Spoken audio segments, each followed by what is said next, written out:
আসসালামু আলাইকুম। আমি ডাক্তার এনামূলক পারভেজ ন্যাচারাল মেডিসিন।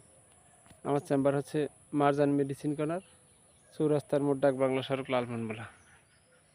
আমার আজকের বিষয় হচ্ছে যে আমরা অনেকে মনে করি যে আমরা যদি অতিরিক্ত মশলা খাই,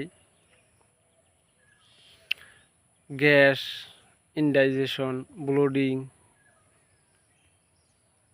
এগুলো হওয়ার চান্স আছে।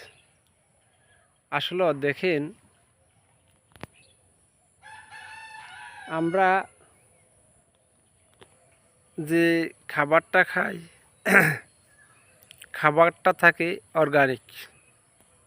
যেমন আপনার মন চায় আপনি একটা জাতীয় মাছ আমাদের ইলিশটা কিন্তু খুব সুস্বাদু একটা মাছ।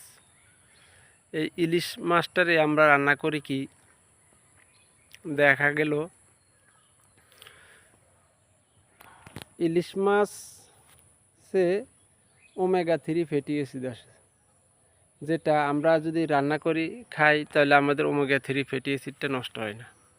এবং এই ওমেগা 3 ফ্যাটি অ্যাসিডের আমরা করি কি, এটারে ড্রাই করে ফ্রাই করে খাই। এজন্য আমাদের যে ইলিশ মাছে যে ওমেগা 3 ফ্যাটি অ্যাসিড আছে, এই ফ্যাটি অ্যাসিডটা দ্রুত নষ্ট হয়ে যায় আগুনের তাপে। আমরা যদি রান্না করে খাই তাহলে আমাদের এই ফ্যাটি অ্যাসিডটা নষ্ট হবে না, এটার কোয়ালিটি 100% ঠিক থাকবে। আর আমরা যে তৈলটা খাই,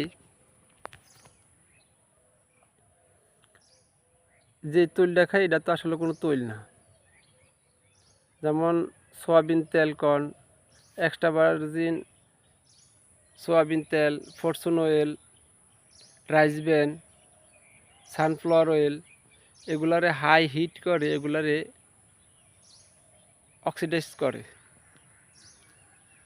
এই কারণে আমাদের এইসব ভালো খাবারের সাথে অর্গানিক একটা মাছ, সামুদ্রিক মাছ, ওমেগা 3 ফ্যাটি অ্যাসিড আমরা অনেক মশলা অনেক কিছু দিয়ে রান্না করার পরে খেলেও আমাদের কি হয়, পেটে ইনডাইজেশন, গ্যাস, অ্যাসিড হয়। এজন্য আমাদের ইনডাইজেশন, গ্যাস থেকে বাঁচার জন্য আমরা যদি সাধ্যের মধ্যে হয় অলিভ অয়েল খাবো, আর না হলে আমরা সরিষার তেল খেতে পারি।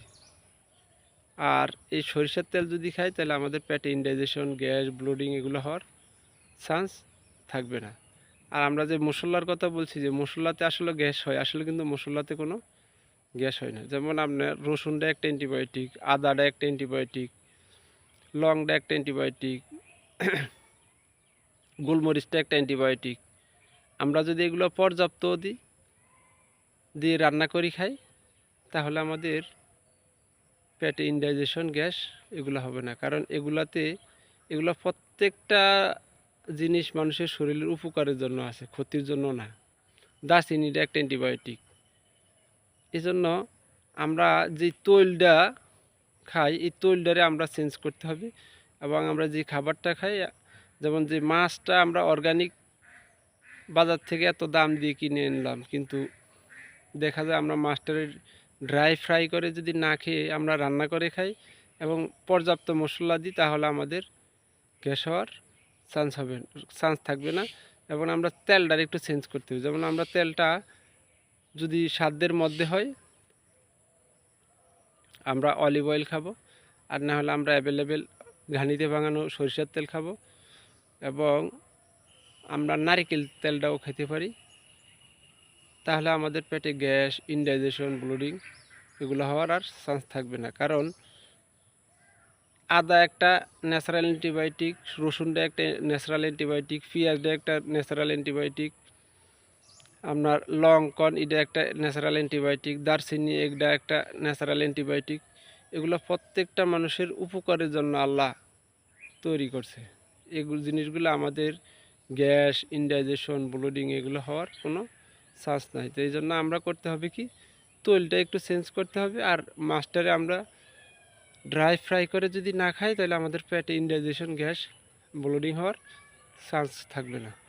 আমার এই কথাগুলো থেকে যদি একটু উপকৃত হন, দয়া করে আমার চ্যানেলে লাইক, শেয়ার, সাবস্ক্রাইব করে দিবেন। আল্লাহ হাফিজ, আসসালামু আলাইকুম।